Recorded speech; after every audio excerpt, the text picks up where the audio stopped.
Hi, I'm Gareth. In this session, we're going to be focusing on cost effectiveness. So far, we've established that to make the best use of scarce resources, we seek to minimise the opportunity costs associated with healthcare interventions, and that one approach to this is to undertake economic evaluation to assess cost effectiveness of interventions by comparing both costs and outcomes of an intervention and comparator. We are now going to explore how the concept of cost effectiveness is operationalized using cost utility analysis. Cost effectiveness analysis compares the health effects of two or more treatments, for example, an intervention such as a new drug compared to usual care, relative to their costs. It is measured using a single health outcome, for example, cases detected or avoided, deaths avoided, or life years gained. The alternative treatments are compared in terms of the cost per unit of effectiveness and is expressed using incremental cost effectiveness ratios, or ICERs, which are calculated as the difference in costs divided by the difference in effects. The aim of cost effectiveness analysis is to assess the value for money of an intervention to inform decision makers on the allocation of limited healthcare resources.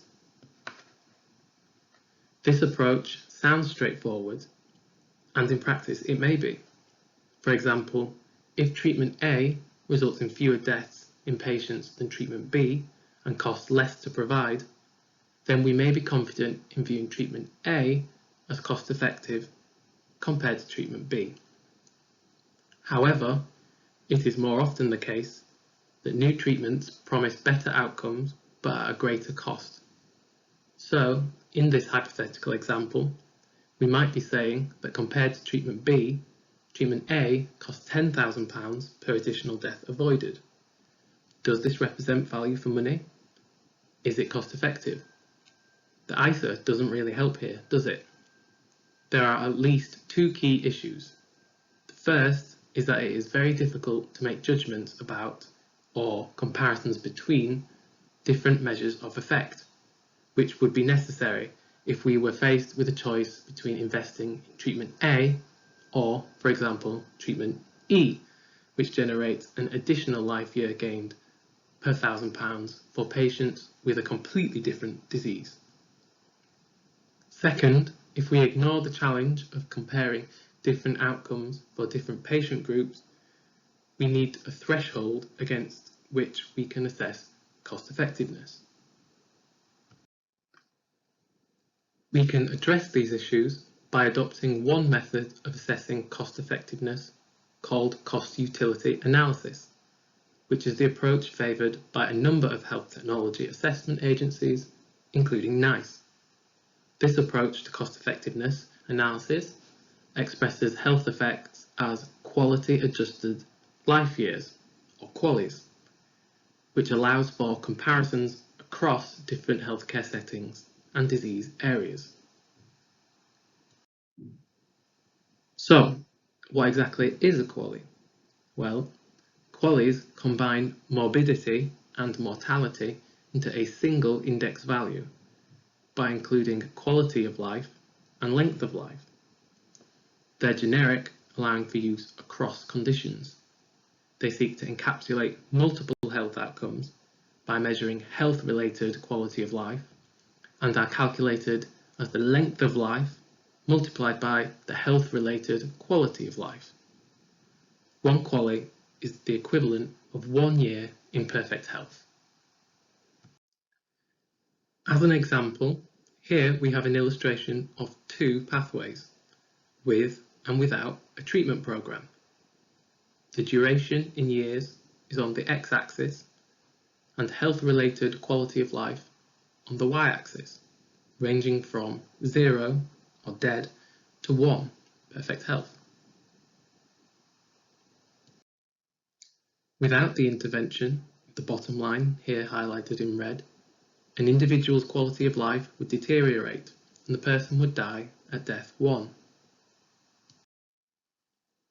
With the intervention programme, the individual would deteriorate more slowly, live longer, and die at death 2. With the area between the two curves being the number of QALYs gained by the intervention. So you could think of part A representing the QALYs gained due to quality improvement, and B as the QALYs gained due to the quantity improvement, life extension, adjusted by the quality of that extension. So, how do we measure the Q in QALY? In combining mortality and morbidity, the measurement of survival is usually straightforward. This can be done in a trial or by using modelling techniques, drawing on what is already known about the condition and alternative treatments. Quality adjustment is based on a set of values or weights called utilities, one for each possible health state, which reflects the desirability of a health state. Measuring quality of life is more challenging, and there are 4 important properties relating to the Q in QALYs that we need to take into account. The scale must be anchored at 0 for a health state as bad as death. For example, the public might on average consider a permanent vegetative health state to be as bad as being dead. Second, the upper limit of the scale, 1, represents the best imaginable health state. Third, it is possible that some severe health states will be valued as worse than death. In other words, the public might generally agree that it is better to be dead than be severely in pain and depressed. Finally, we need the scale to have interval properties. In other words, we want most people to judge that 1 year spent in a health state valued at 0.5 on our health scale is about the equivalent to half a year spent in a perfect health state. So, how do we go about determining the value of Q? Well, we measure this by asking participants to complete a brief generic questionnaire at enrolment and at follow-up intervals. Here's how one of those questionnaires, the EQ5D, looks. Shown here are 2 versions of the EQ5D, the 3-level or 3L version and the 5-level or 5L version, which has recently replaced the 3L version. Produced by a consortium of investigators in Western Europe, participants are asked to tick a box to rate their own health state today across 5 domains, hence 5D, which you can see here are mobility, self-care, usual activities, pain and discomfort, and anxiety and depression. And each domain has 3 or 5 levels, hence 3L or 5L, in which participants rate their health state ranging from, for example, no pain to extreme pain. It is brief, which is often seen as a weakness, making the EQ5D unresponsive to small but clinically important changes in health. This has been addressed to some extent by the development of the 5-level version. It also is limited in domains, so, for example, cognitive function problems such as memory or alertness aren't specifically measured, except to the extent that they affect usual activities or self-care. Responses to the questionnaires are then scored to produce a profile score, for example 1, 1, 2, 1, 3. Every possible health state defined by the questionnaire, so all the different possible responses, have been assigned a quality score through a previous valuation survey of the general public. These value sets are available for different countries and are used to convert the responses to the questionnaire to an index value. For example, the EQ5D5L score of 32411 corresponds to an index value of 0.62. QALYs are then calculated by multiplying this index value and the time spent in the health state. Along with QALYs, costs are used as inputs in cost utility analysis. Costs included in the analysis may include the cost of the intervention, for example, the cost of the delivery of a program or the cost of a novel drug, the cost of the comparator, for example, usual care, cost of healthcare resource use, such as other drugs, staff time, equipment, community services, and costs to the patient, such as travel costs. A number of unit cost databases are available to cost these resource use. So how to perform cost utility analysis? First, it is important to choose a study perspective, such as an NHS perspective, which is useful for knowing which costs to include or exclude. Calculate the total costs and QALYs for the treatments being evaluated and compare them by calculating the ISA, the difference in costs divided by the difference in QALYs. If the intervention is more effective while also being cost-saving, it is said to be dominant and is recommended for adoption. If the intervention is more effective and more costly, the ISA is compared to a willingness to pay threshold. And here is a graphical representation of this, which is called the cost effectiveness plane. On the x-axis is the comparative effectiveness of a new intervention against, for example, usual care. And on the y-axis is the comparative cost of the new intervention. If the intervention falls within the top left quadrant, it's more costly and less effective. The intervention is said to be dominated and is not recommended for adoption. If the intervention falls within the bottom right quadrant, so it's more effective and less costly, it is said to be dominant and is recommended for adoption.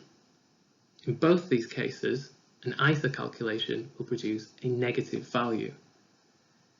For the other quadrants, for example, if the intervention is more costly and more effective, your ISA value will be positive, and its recommendation for adoption will depend on the willingness to pay threshold of the decision maker. The willingness to pay threshold is the maximum price a decision maker is generally willing to pay per unit of effectiveness. So in cost utility analysis, it is the price they are willing to pay per QALY gained. For NICE, this threshold is between £20,000 and £30,000 per QALY gained. This threshold represents the opportunity costs. Above the threshold, the opportunity cost, the benefit foregone, is viewed as being higher, and thus the intervention is not cost effective and should not be funded. So let's work through a quick example of a cost utility analysis ISA calculation. Here we are comparing a new treatment, a new drug perhaps, against the usual care provided. The mean cost per patient of the new treatment is £40,000, whilst the mean cost of usual care is £10,000. The mean QALYs per patient the new treatment provides is 5 QALYs, while usual care provides 3. As you can see, the new treatment is both more costly and more effective, so would land within the top right quadrant of the cost effectiveness plane, and is neither said to be dominant nor dominated. So, to calculate the ISA, we take the difference in costs and divide by the difference in QALYs, which for our example is the £40,000 cost of the new treatment minus the £10,000 cost of usual care, divided by the 5 QALYs provided by the new treatment minus the 3 from usual care, which results in an ISA value of £15,000 per QALY gained. That value can then be compared to the decision maker's willingness to pay threshold, which in the case of NICE, our ISA falls below that threshold and so would be recommended for adoption. Probabilistic sensitivity analysis is often performed to test the assumptions of the primary analysis. There is often uncertainty in the parameters used in the analysis, which may have been derived from expert opinion or clinical trials, such as the amount of staff time required, the rates of effectiveness or side effects of the drug, PSA tests the results of the analysis by using various parameter distributions, such as a range of drug effectiveness or side effects rates, to assess the probability of an intervention being cost-effective. The results of PSA is represented using a cost-effectiveness acceptability curve, which shows the probability of an intervention being cost-effective at varying willingness to pay thresholds. It enables a statement to be made about cost-effectiveness, such as there is a 70% probability that treatment A is cost-effective compared to treatment B at a willingness to pay threshold of £25,000 per QALY gained. There are, however, limitations to cost-effectiveness analysis. An ICER is a construct which is far removed from the experience of the patients affected. If the average patient only experiences very small differences in QALY value, what is the relevance of a measure expressed in terms of the cost of the equivalent for generating 1 year in perfect health? It only involves incremental benefit and is completely conditional on the comparator, which is assumed to be otherwise cost-effective. It emphasises efficiency rather than equity considerations. Here, the analysis maximises QALYs regardless of who receives the QALY gains, i.e. it promotes efficiency outcomes. This will only be viewed as equitable if we have no preference for the distribution of QALY gains. In fact, NICE has introduced end-of-life guidelines, which means that the NHS pays more for QALY gains achieved by those approaching end of life. Whether or not this is viewed as equitable is not clear.